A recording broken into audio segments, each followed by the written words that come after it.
Olha isso. 4 meses atrás, fazendo um exame de rotina. Os médicos, uma médica que já me acompanha, quando ela veio fazendo a ultrassom aqui, no fígado, ela disse: pastor, estou vendo um negócio aqui que eu não vi o ano passado. Você vai ter que fazer uma tomografia agora. Fiz a tomografia. Ela disse: nós vamos correr para fazer uma ressonância agora. Falei: doutora, a minha cabeça é forte. Me diga o que está acontecendo.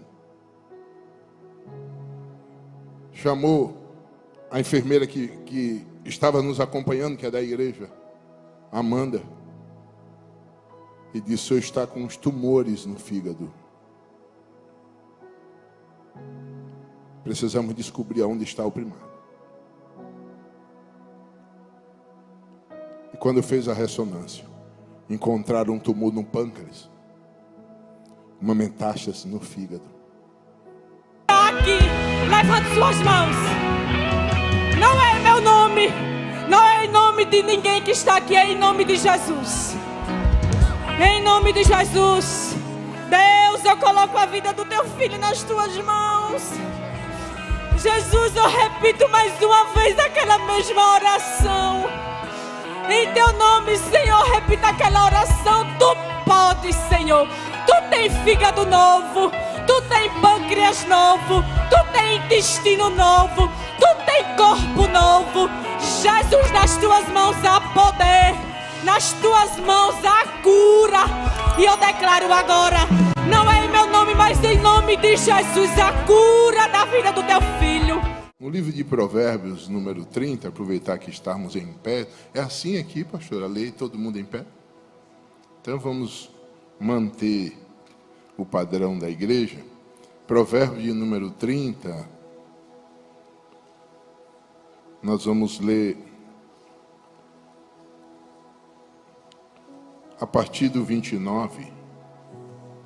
Eu sou eternamente grato a Deus por essa oportunidade de estarmos juntos. Quero agradecer ao pastor Vinícius, que está numa missão, ganhando almas para Jesus, restaurando vidas através da palavra, dos mistérios de Deus. E enquanto o pai viaja, os meninos trabalham, né? Os filhos trabalham. Então vocês estão trabalhando aqui, fazendo a obra, e ele está lá também fazendo o querer de Deus. A pastora Edja, que Deus te abençoe muito, te dê muita graça. Ainda é muito jovem, tem muita coisa para fazer, que bom. Eu estou caminhando para o final e a senhora está começando. A gente pode ter inveja, não. A única coisa que eu tenho inveja na vida é de idade. Como eu queria ter 15 anos agora, mas não posso. Quero agradecer a Deus, pastor Danilo, pastora Patrícia, Deus abençoe vocês. Sou grato a Deus por estar com a minha família aqui, minha esposa, pastora Cristina e o pastor Mateus. Lideramos uma obra ali em Salvador, estamos fazendo a obra de Deus ali também. Deus abençoe o cantor Augusto, cheio da unção, paraibano, né? Coisa boa.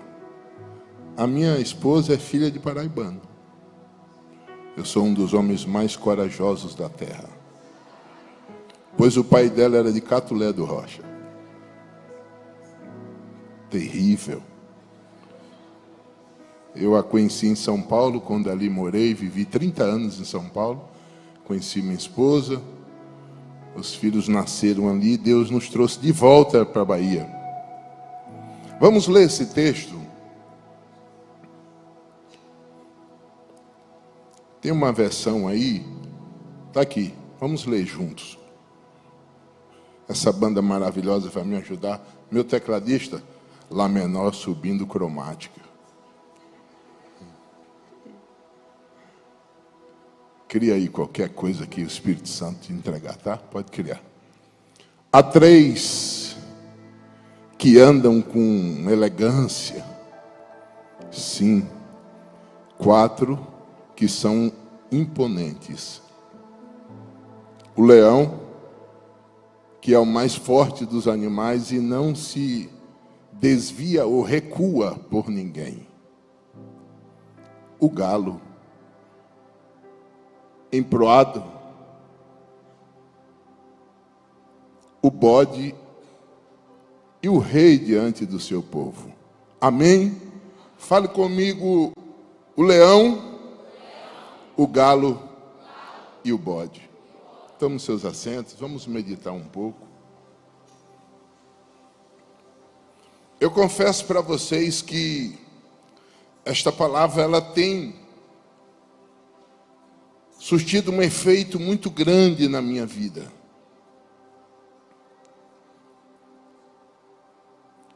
Salomão, que escreveu a maioria dos provérbios, todos nós sabemos um homem que orou e pediu a Deus sabedoria. E ele foi muito sábio,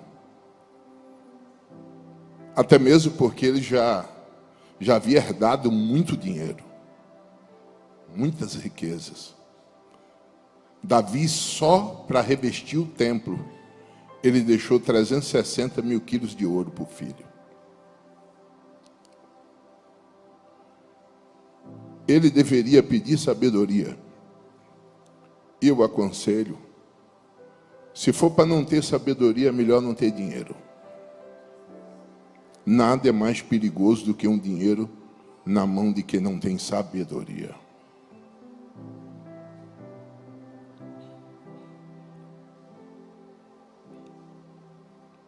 E este homem, através da sabedoria, ele soube multiplicar por várias vezes a riqueza que recebeu. Há 10 anos atrás, nos Estados Unidos, os teólogos fizeram uma pesquisa e descobriram os 500 homens mais ricos do mundo e perceberam, trazendo toda a riqueza de Salomão para os dias atuais, Salomão seria 55 vezes mais rico do que os 500 homens juntos. Existe um cálculo que foi feito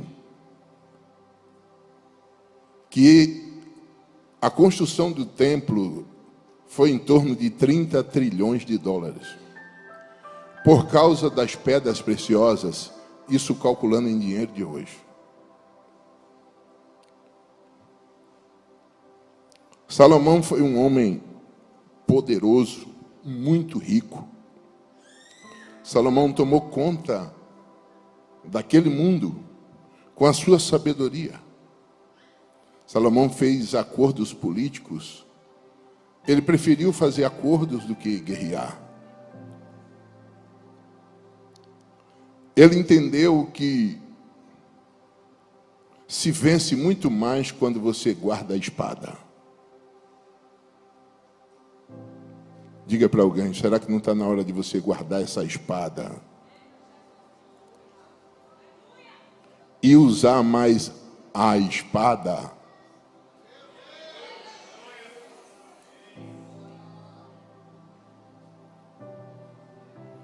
Pois o vencedor não é aquele que derruba. O vencedor é aquele que se levanta.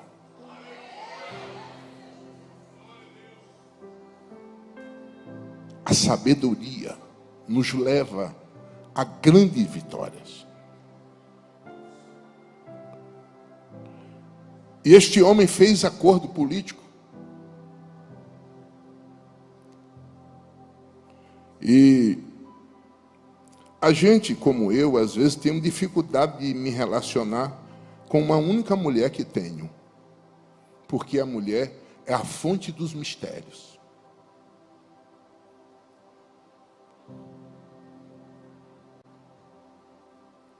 E quem não entende de mistério é melhor nem casar com mulher. A mulher enxerga o que o homem não enxerga. E ela consegue perceber o que a gente não percebe.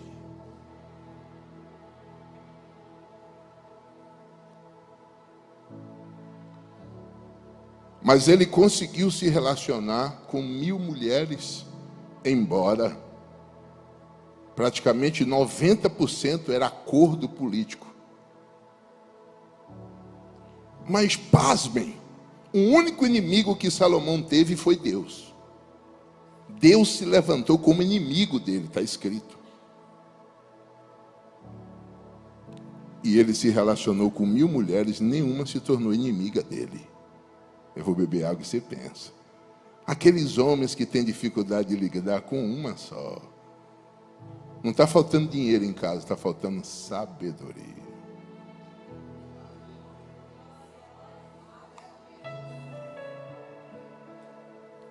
Nós temos 35 anos de casado. 35 anos juntos. E eu só vim entender esse mistério depois de 15 anos. Que eu percebi que tudo que uma mulher quer é ser vista. Ela quer ser percebida. Você está pensando que ela pinta o cabelo de amarelo porque quer? É para ver se você percebe-a. Mas vamos deixar para lá, que não é encontro de casais, né, pastor? Vamos deixar esse negócio para lá. Estou vendo um bocado de homem aqui, tudo bravo. Mas eu vou dizer uma coisa para vocês. Salomão, o homem mais sábio, o homem mais poderoso, ele cede a oportunidade nesse livro maravilhoso de Provérbios para um sábio anônimo. E pasmem, ele como judeu abriu oportunidade para um servo e um sábio árabe chamado Agu.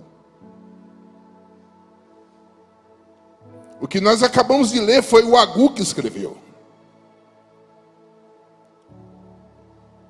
Se ele cede para Agu escrever e ele é o homem mais sábio, esse Agu não é qualquer pessoa. Mas é interessante que o Agu, ele resolve revelar com quem ele aprendeu, com quem ele observou. E nos tempos antigos era muito comum as pessoas observarem as outras através dos seus andares, a forma como andava, porque nós sabemos que revela também o caráter das pessoas. E nos tempos antigos eles observavam como as pessoas passavam. Lembra da sunamita? Passaram 2 homens. Só que tem uma coisa curiosa, porque o Eliseu passou, mas ficou. O Geazi passou, mas passou. Ou seja, existem pessoas que passam e ficam. Você nunca esquece. A forma como ela passa, ela marca. E ela nunca mais sai da sua vida. Mas existem outros que passam e passam para sempre. Nunca mais serão lembradas. Só que ele vem na contramão da lógica. Porque enquanto todos observavam as pessoas, a forma como caminhavam, porque era assim, até para casar, tinha que observar a forma como caminhava. Se a mulher quisesse casar com um moço firme, teria que observar como ele caminhava, como ele pisava, a forma como ele olhava. Porque isso revela o comportamento das pessoas. Só que este homem, ele está aqui preso e observando os animais.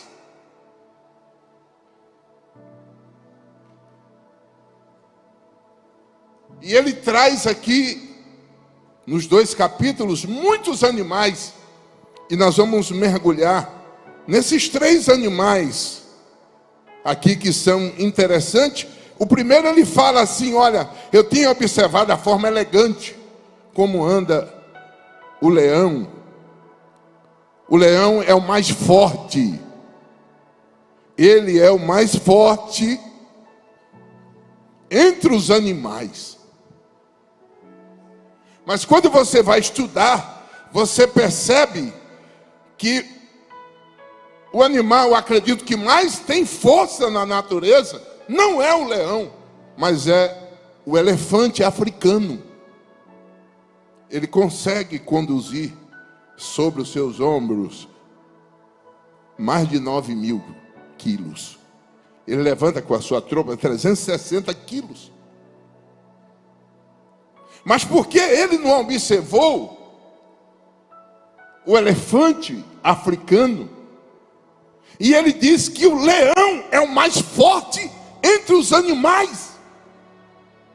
E eu vim entender através do Espírito Santo, há uma diferença aqui.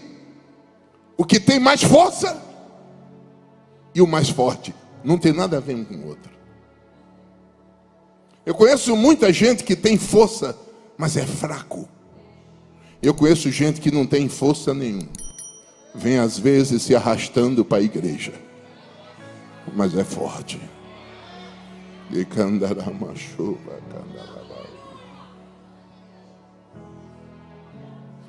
aleluia, aleluia, aleluia, aleluia, aleluia. E é interessante que a Bíblia não manda o forte, ele manda o fraco dizer que é forte. Aleluia, aleluia. Você está entendendo por que você está de pé? Não é porque você tem força, mas é porque você é forte. Viver o que você vive, viver o que você viveu, passar pelo que você passou, e estar hoje num culto adorando a Deus, isso não é ter força, isso é ser forte. Aleluia, aleluia, aleluia. Oh, glória a Deus. Aleluia. O leão, ele é o mais forte. Mas a Bíblia revela porque ele é o mais forte. Porque não recua por ninguém.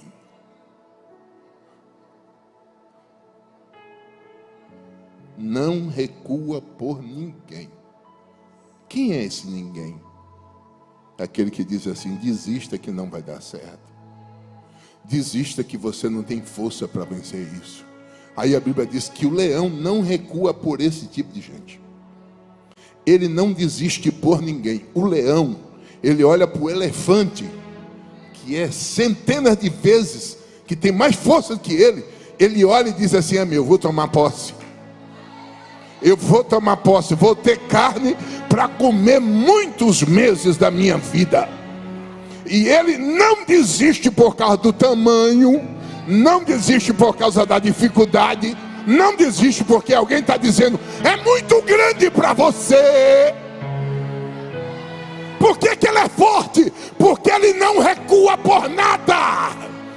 Pegue na mão de alguém e diga assim: o forte aqui dentro não é o que tem mais força, é o que não desiste por nada, é o que acredita, é que não abre mão dos sonhos. Quem crê nisso, diga: eu creio. Deus me trouxe aqui para te dizer: você não vai desistir por nada. Não tem o recurso para realizar o sonho, porque é muito grande. Não recua, não desista.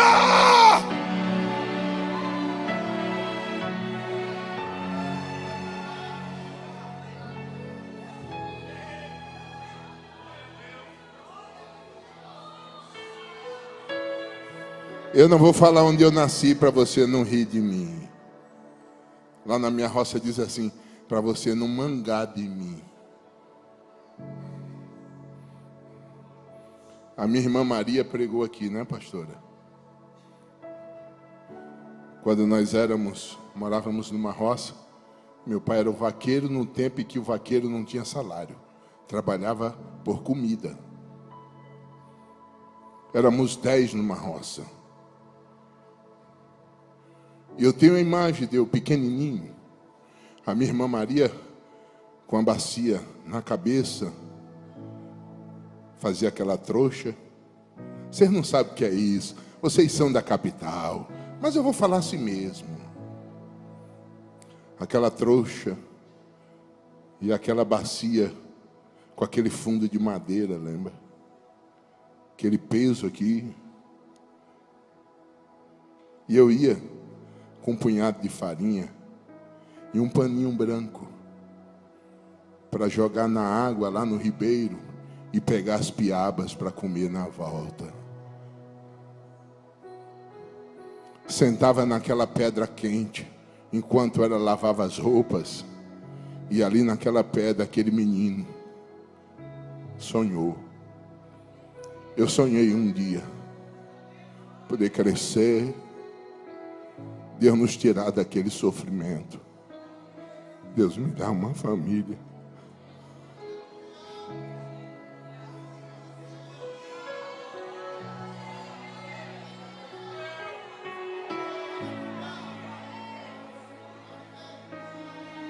O que te leva são sonhos. O que vai mudar a tua história é aquilo que você sonha. Não desista dele. Creia. Creia.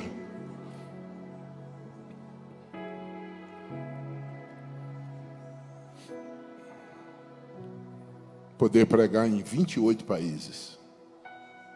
Hoje eu já não viajo tanto. Hoje eu pastorei uma igreja, viajo bem menos, mas viajei muito.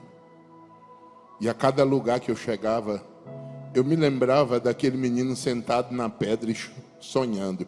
Algumas vezes eu disse: Jesus, para que eu sonhei? Que teve época que eu só ficava um domingo em casa. Mas, olhe, se o teu sonho é aquele meio malucado, já vai se preparando, viu?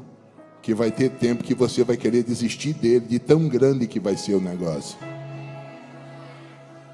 Olha para mim. Faz assim com sua mão. Será que essa mão está preparada para usar um anel de Faraó? Você sabe o que é usar um anel de Faraó? É mandar numa nação. É mandar num mundo. É receber uma autoridade que ninguém nunca teve. Eu estou recebendo de Deus um mistério aqui, que no meio entre nós, Deus está levantando um grande aqui. Alguém, eu não sei, que será reconhecido mundialmente. Um dia o Eterno vai revelar o mistério dessa profecia. Te prepare, que Deus está colocando na tua mão um anel que vai mudar a história da tua casa e da tua família. Quem crê, diga: eu creio.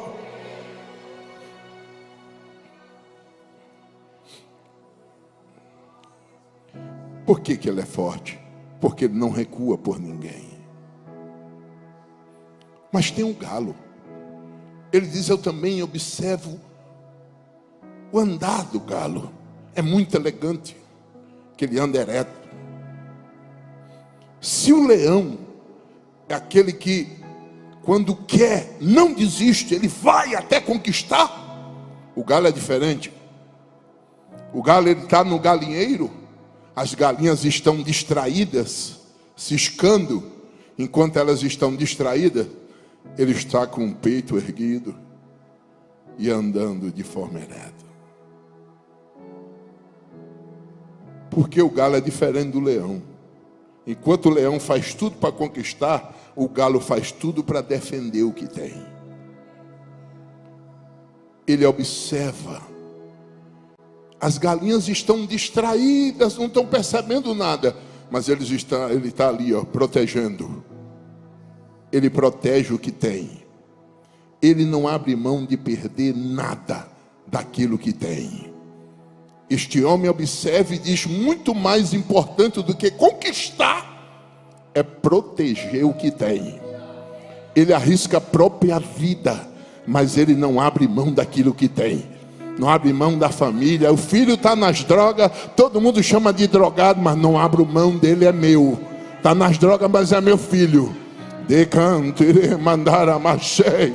A família está só o bagaço. fracasso, mas é minha família, e eu tenho uma promessa de restauração sobre a minha casa. E quando eu venho na casa de Deus, eu oro pela minha casa, porque eu sou o protetor da minha casa.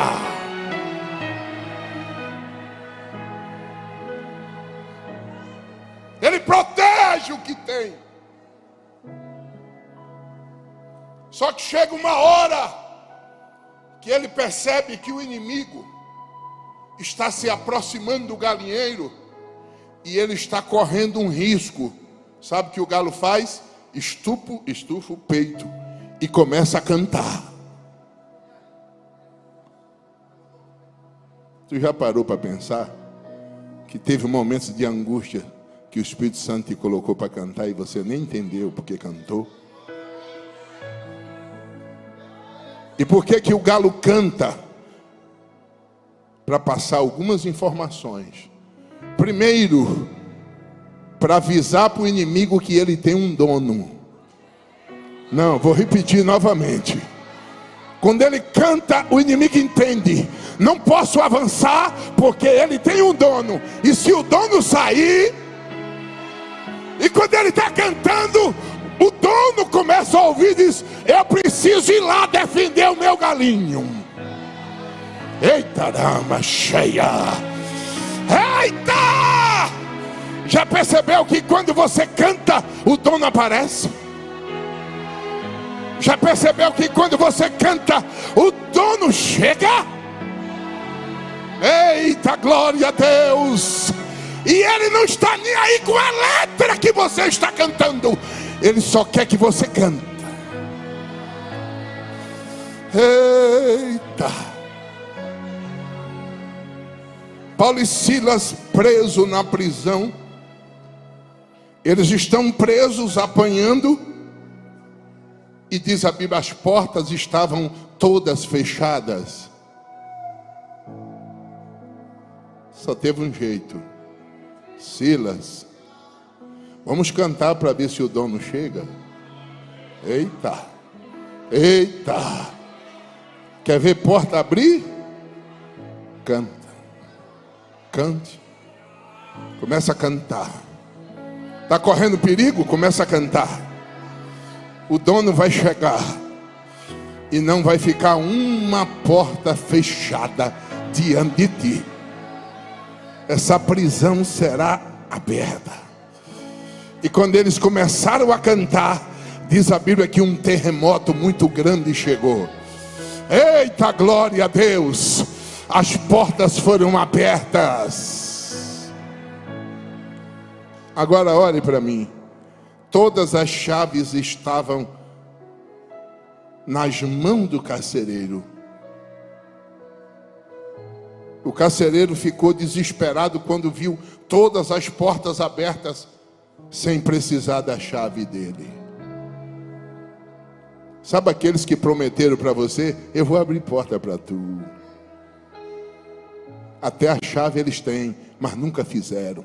Fizeram promessa: eu vou lhe ajudar, eu vou fazer isso, eu vou lhe colocar lá, eu vou falar com ele. A semana que vem você está lá. Cadê o carcereiro?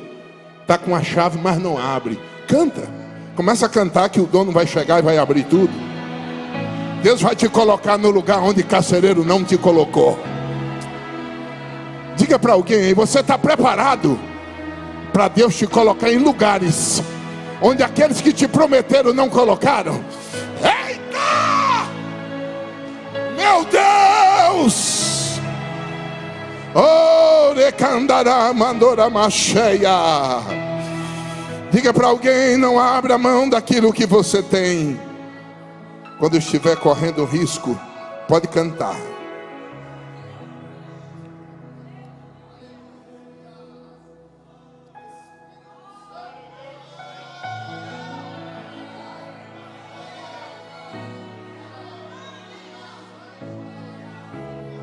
Vamos para o bode. E aqui, modesta parte, eu conheço bem. O leão só estudando. O galo eu conheço demais. E o bode, então, como diz no Pernambuco, e apoio.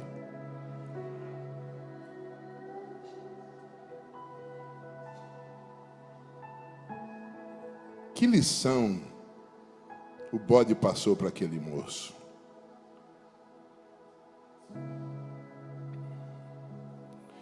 Primeiro, que o bode é adaptável.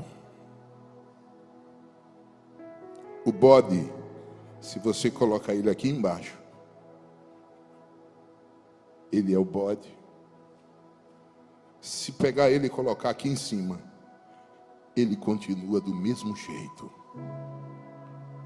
O bode, ele não muda o comportamento por causa do ambiente que ele está, por causa da condição que ele está. Se não tem dinheiro, ele continua o mesmo. Se tem dinheiro, não muda nada.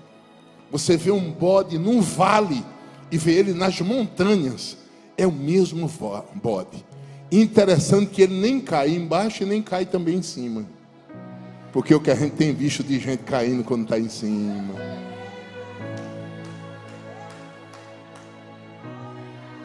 O bode não muda. O ambiente não muda ele.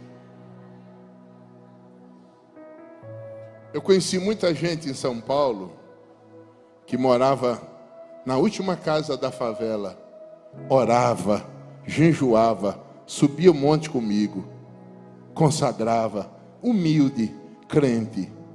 Jesus pegou ele e levou para um condomínio lá para o lado de Arujá, Mogi das Cruzes. Ele disse que agora não tem tempo.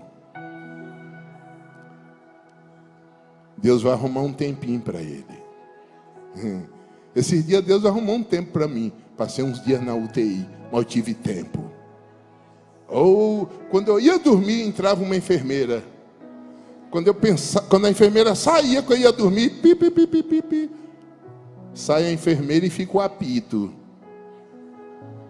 Deus vai arrumar um tempo para tu, tá? Tu que diz que não tem tempo mais para vir para o culto, está numa correria, fique tranquilo, Deus vai te dar uma calmaria. Tu vai ficar preso nas agulhas dos mistérios. Ei, é só susto, tá? Não morre ninguém, é só um susto.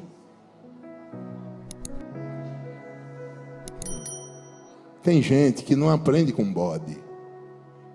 Quando ele não tem as coisas, ele é um fogaréu que ninguém consegue acompanhar. E quando começa a ganhar um dinheirinho, vira besta.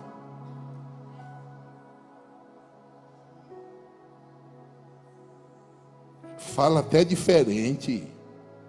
Não visita mais a velhinha, a mãe dele. Vai na casa da mãe, ainda come o cuscuz dela e não leva nada. Tem uns avarentos aí. Eu faço aproximadamente a cada 3 meses. Eu ando 1000 quilômetros de carro com a minha família, só para me dar um beijo na minha velhinha de 93 anos, atrofiada, e eu me ajoelho junto com a minha família, meu neto, todo mundo, e eu pego a mãozinha dela, que ela não consegue mais pôr, me abençoa. Ao invés de ficar colocando minha cabeça debaixo de profeta, que não é profeta, eu ponho debaixo da mão da minha velhinha, que eu conheço os mistérios de Deus sobre a vida dela. De canture mandara machoba candaraia. Eita! Eita! Eita! Mas tem outra coisa linda no bode. Eita, tem um mistério aqui também, né, pastor?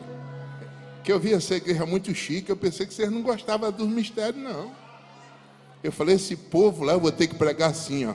Meus irmãos, a graça e a paz. Quando eu vi aqui os irmãos pegando fogo, o cantor, todo mundo, meu Deus do céu, esse povo só finge que não é do mistério, mas eles são. Eles não são besta não, eles gostam.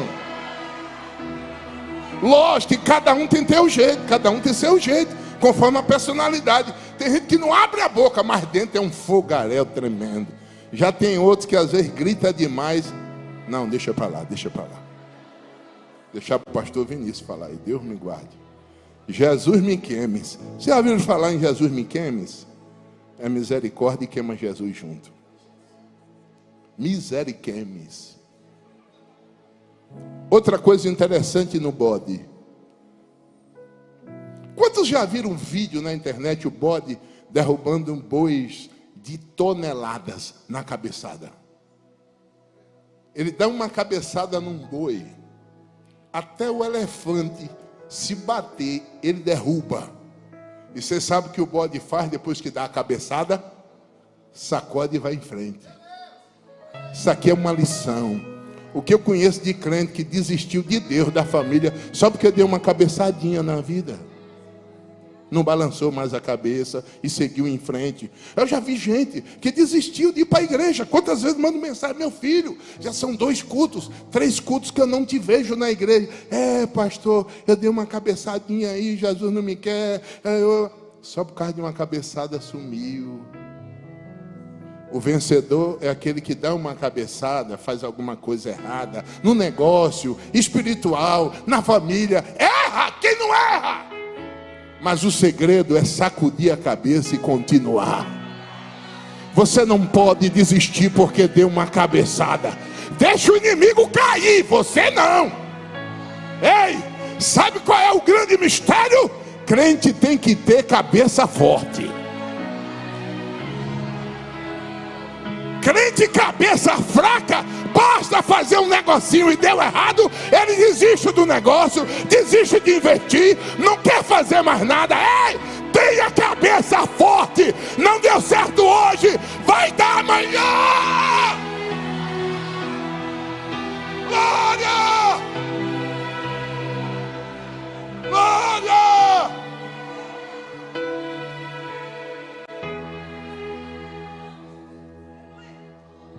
O maior presidente da história da humanidade, não é só dos Estados Unidos não, da história da humanidade, foi o homem que mais perdeu na vida. O homem que mais fracassou nos negócios, chamado Abraham Lincoln.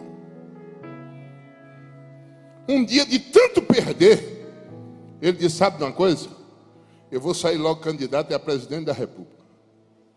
Todo mundo chamou ele de maluco. Se ele não ganhava nem para síndico de prédio.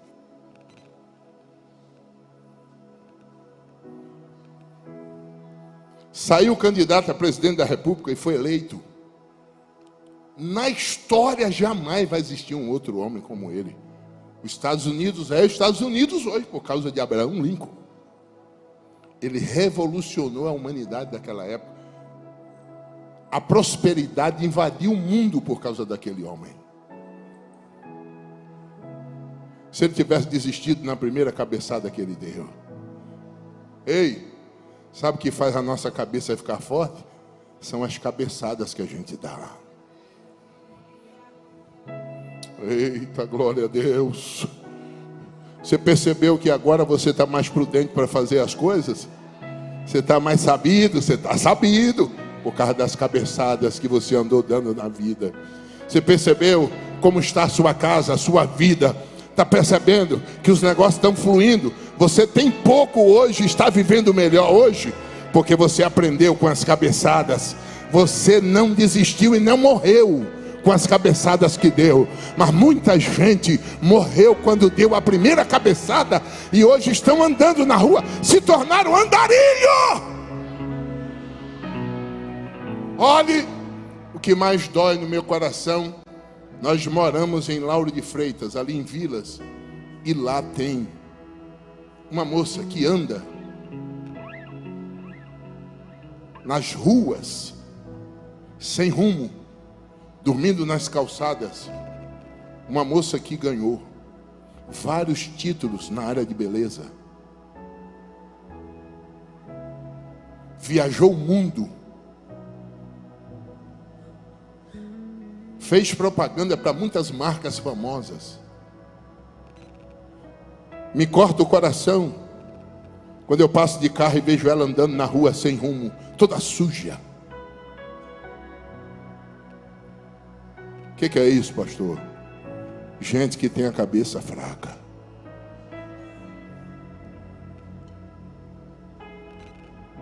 Se tu souber que Deus só está esperando você se colocar de pé, para Ele destravar o que está travado para você. Deus só está esperando você sair daqui hoje dizendo: eu vou voltar a fazer aquilo que deu errado, porque agora chegou a vez de dar certo. O Senhor vai fazer acontecer. Quem crê nisso, diga glória a Deus. Eu termino. Davi deu uma cabeçada na vida.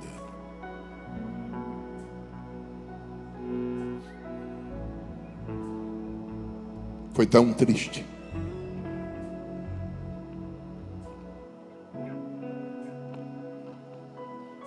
Ele acordou, saiu do quarto e foi para a sacada sem Deus. Tem gente que pensa que porque está dentro de casa não precisa de Deus. Às vezes a nossa queda espiritual acontece dentro de casa. Ele foi para a sacada e de lá ele viu uma mulher que com certeza ele já tinha visto antes, porque era vizinho, morava próximo. Só que quando você está sem Deus, você vê tudo diferente.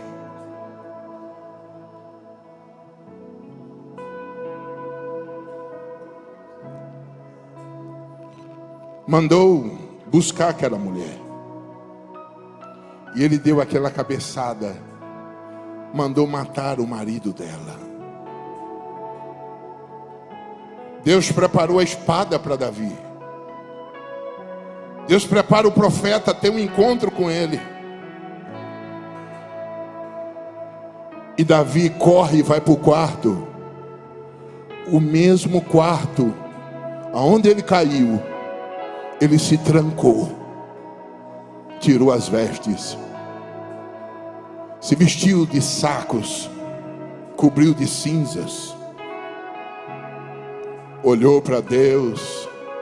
E disse: Deus, cria em mim um outro coração. Porque com esse coração eu já tentei ser fiel e não consigo. Cria outro. Deus, eu prefiro um transplante de coração do que te perder, Senhor. Mude meu coração. Deus, olha a cena. Parece que estou vendo Deus andando no seu trono.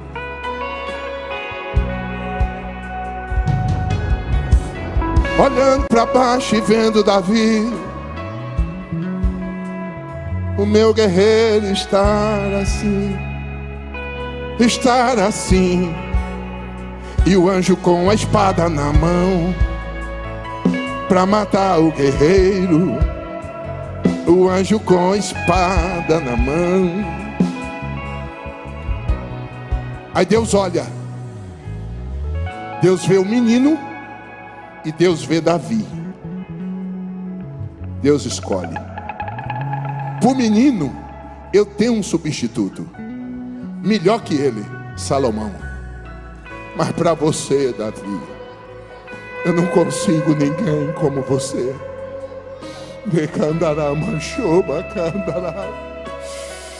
Ei, você que pensa que não presta, hein? Deus está dizendo: eu procuro outro como tu e não consigo encontrar. Você que veio aqui hoje dizendo: não era nem para estar aqui no culto, porque eu não mereço. E Deus está olhando para você e dizendo: eu procuro na terra e não encontro ninguém como você. Fique em pé, fique em pé.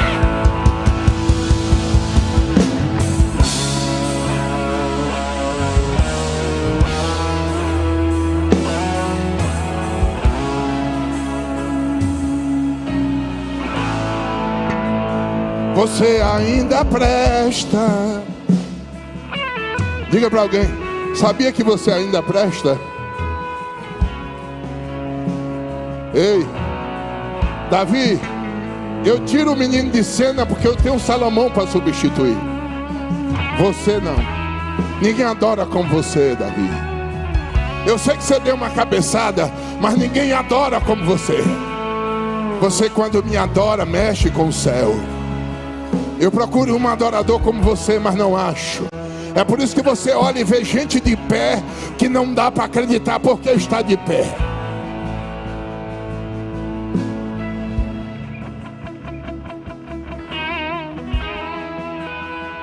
Olhe para mim.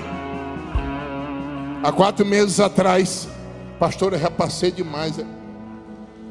Não manda, não faça isso com um pregador, não, que pregador é um negócio sério. Quando ele fala que é só um pouquinho, é 2 horas.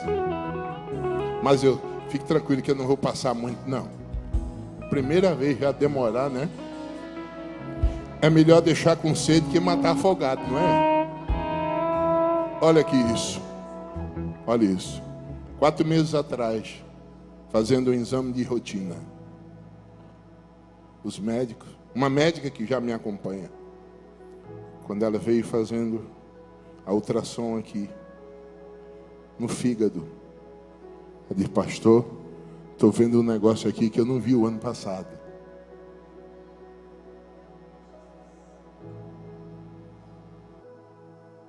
Você vai ter que fazer uma tomografia agora. Fiz a tomografia. Ela disse, nós vamos correr para fazer uma ressonância agora. Falei, doutora, a minha cabeça é forte. Me diga o que está acontecendo. Chamou a enfermeira que estava nos acompanhando, que é da igreja, Amanda, e disse, o senhor está com uns tumores no fígado. Precisamos descobrir aonde está o primário. E quando fez a ressonância, encontraram um tumor no pâncreas, uma metástase no fígado. Pegamos o diagnóstico, fomos para São Paulo. Chegamos lá no Assis Camargo. Os médicos olharam e disseram, olha, não está muito clara a imagem. Vamos ter que fazer outro exame, porque não está claro. E se um não fazer parte do outro, nós vamos fazer a cirurgia no pâncreas. Senão nós vamos ter que dar um passo atrás. Foi 4, 5 dias de agonia. Quando saiu o diagnóstico, realmente uma metástase. Ele disse, agora você vai ter que ir para o clínico oncológico. Fomos lá com muita ansiedade. E o cirurgião falou comigo, você está forte, então já aplica uma dosagem forte, uma quimioterapia forte, para a gente frear isso, que as células cancerígenas estão na corrente sanguínea. Vamos frear o mais rápido possível. Quando nós chegamos lá no clínico, ele olhou para mim e falou, deita aí. Como está o seu estado? Tá? Fadiga, dores. Falei, doutor, eu caminho 8 quilômetros todo dia no sol.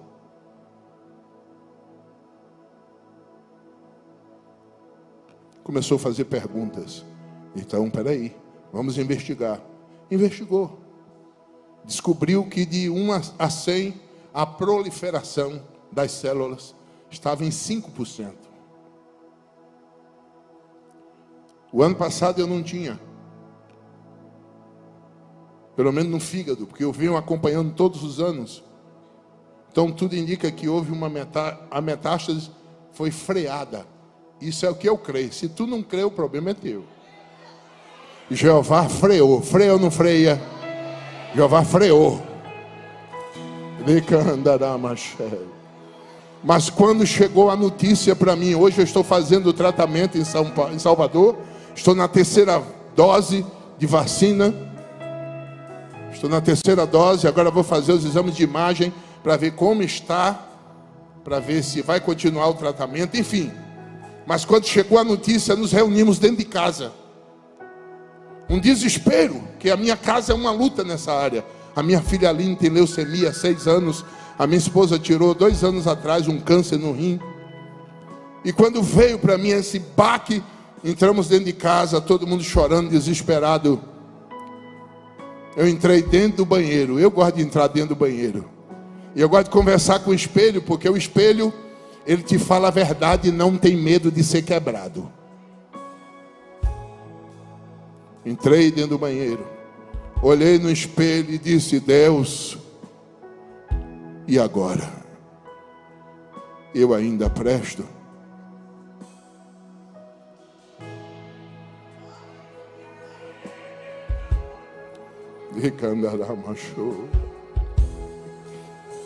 Quando eu terminei, um amigo meu, um médico aqui de Caruaru, me ligou sabendo da situação e me disse: olha, varão, Deus mandou lhe dizer um negócio. Não vou lhe falar como médico, não, o Jorge, eu vou te falar como profeta agora. Ele disse assim: Deus não precisa lhe curar para te manter vivo, vice? E eu vim entender esse mistério. Ai. Meu Deus, levante a mão para o céu. Você está entendendo o mistério de Deus? Não desista. Deus não abre mão de você. Deus não precisa mudar a tua vida financeira para te manter vivo. Deus não precisa te curar para te manter vivo. O diabo não vai destruir a tua casa, a tua vida. Você ainda presta.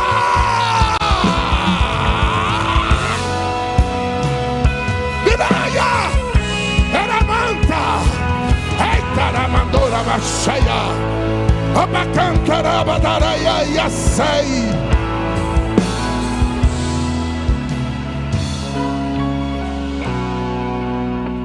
Que olha para mim, não acredita, mas a metástase está aqui. E eu disse: Jeová, estou carregando, não é meu, que se é maligno é do maligno, não é minha. E logo Jeová vai arrancar. O Deus que freou vai tirar. E eu vou vir dar o testemunho aqui. Quem crê nesse mistério? Ei, os tumores não me pararam e nem vão parar.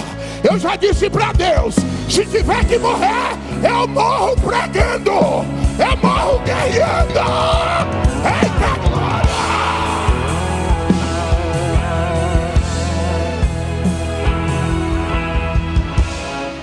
E eu encerro agora.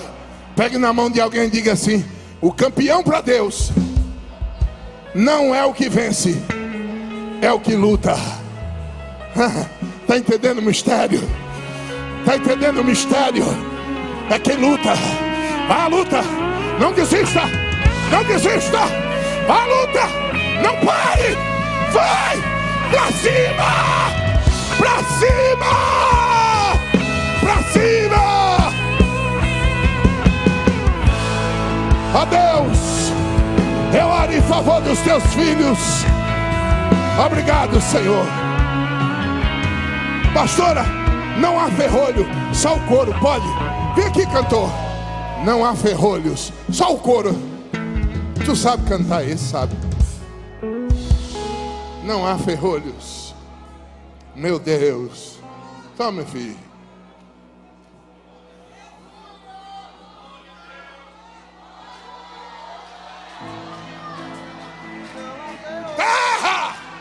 Não há ferrolhos, nem portas que se fechem diante da tua voz.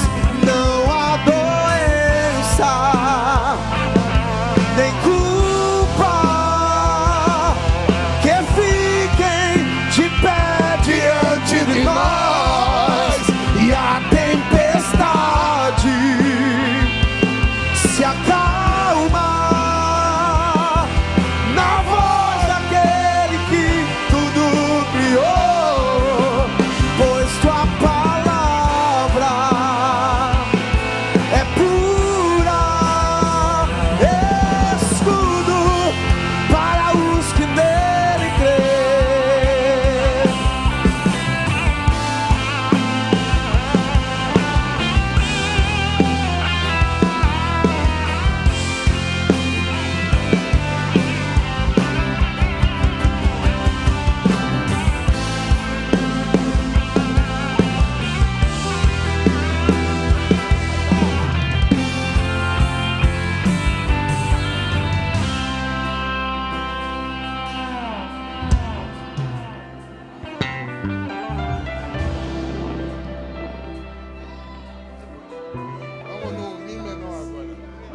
Ei, ainda de pé.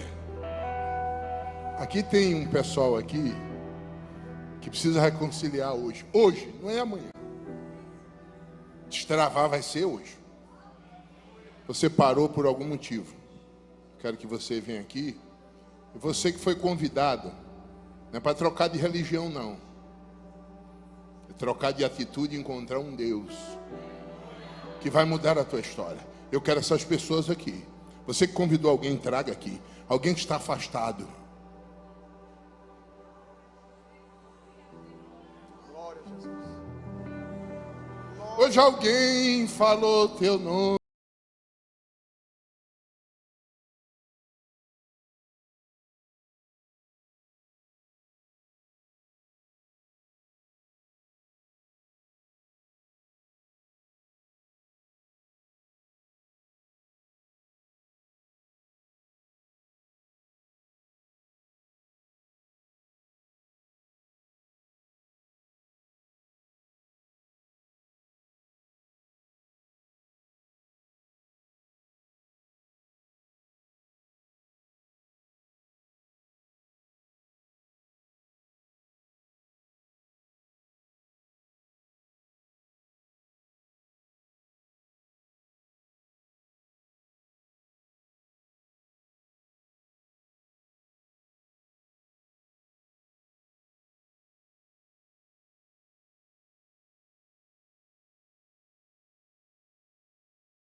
Que eu convido.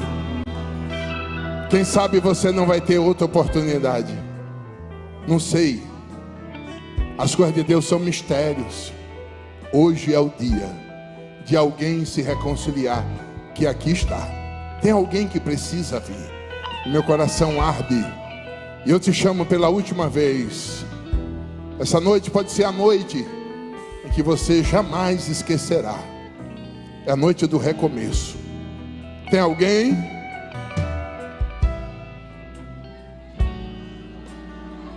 Valeu a pena. Valeu a pena estar aqui. Valeu a pena pregar aqui. Pode chorar mesmo, filha. Porque hoje tudo se faz novo na tua vida. Tem um moço, tem um rapaz aqui, um jovem, que ele precisa entregar sua vida para Jesus. Eu chamo você pela última vez. Eu quero esse rapaz aqui. O Espírito de Deus falou no meu coração. Aqui tem um rapaz que eu vou realizar os sonhos dele. E ele sabe qual é o sonho. Enganaram ele, mas Deus não engana. E o Senhor te chama, moço. Aonde está esse rapaz? Rapidinho, rapidinho, porque a hora já passou. Eu quero orar para Deus mudar a tua história. Cadê esse jovem? Aonde está ele? Se não quer vir, eu não posso forçar. Deus amado, eu oro em favor da tua filha. Perdoa, Senhor, as suas faltas, renova a sua vida. Alcance-a, faça coisas grandes, abençoa a sua casa, restaura aquilo que o inimigo destruiu e dê vitória à tua filha. Quem crê, diga glória a Deus, aplauda o Senhor Jesus.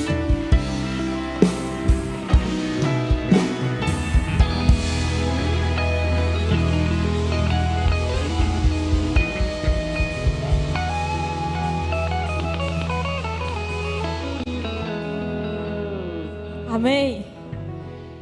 Eu passaria, pastor, o resto da noite aprendendo com o Senhor. E eu lembrei agora, antes da gente finalizar, eu lembrei de um episódio da minha vida que há alguns anos atrás eu conheço esse Deus. E eu falo com propriedade, eu conheço o Deus que cura. Falo sem medo. Porque um dia eu tive diagnóstico de púrpura, de lúpus e de leucemia. Mas um dia também.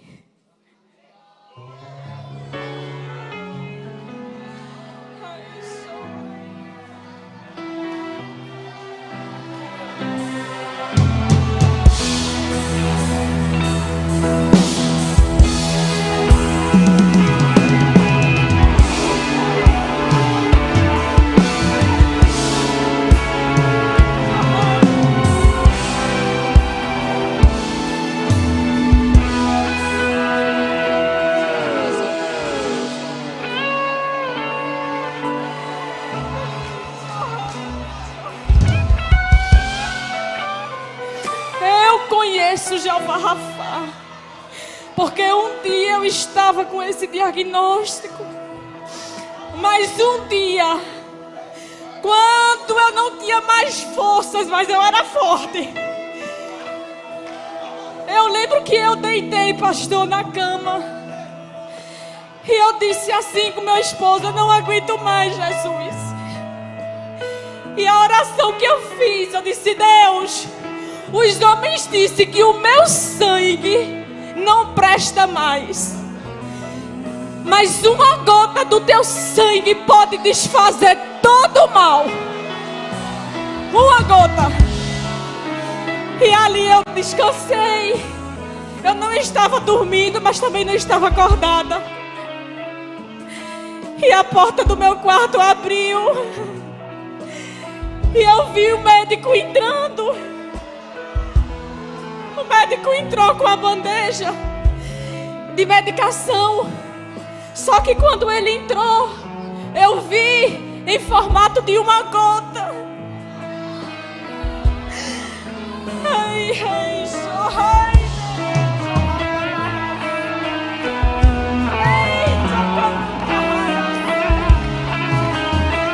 E o médico olhou para mim e disse: aqui está o teu remédio. E aquela gota, eu vi, o meu braço ficou transparente. E aquela gota de sangue entrou e eu vi o meu corpo eletrizado. E depois, quando a médica disse: vamos repetir os exames, e todo o diagnóstico foi revertido. E o nome do Senhor foi glorificado, porque Ele é, Ele pode, Ele faz, Ele faz. Eu conheço Jeová Rafa e Ele está aqui. Conheço Deus que cura e Ele está aqui. Levante suas mãos. Não é meu nome, não é em nome de ninguém que está aqui, é em nome de Jesus. Em nome de Jesus. Deus, eu coloco a vida do teu filho nas tuas mãos. Jesus, eu repito mais uma vez aquela mesma oração. Em teu nome, Senhor, repita aquela oração. Tu podes, Senhor. Tu tem fígado novo, tu tem pâncreas novo, tu tem intestino novo, tu tem corpo novo. Jesus, nas tuas mãos há poder, nas tuas mãos há cura. E eu declaro agora, não é em meu nome, mas em nome de Jesus, a cura da vida do teu filho. E não só a cura da sua vida, mas a cura da sua casa. Em nome de Jesus, que toda enfermidade, que todo mal saia em nome de Jesus. E que dê lugar ao novo corpo, a saúde e aquilo que o Senhor fará em favor da vida e da casa do teu filho. É assim que oramos, crendo que o Jeová Rafa é o Deus que faz o impossível, em nome de Jesus. E a igreja diz amém, amém, amém, amém, amém. Oh, aleluia! Oh, aleluia!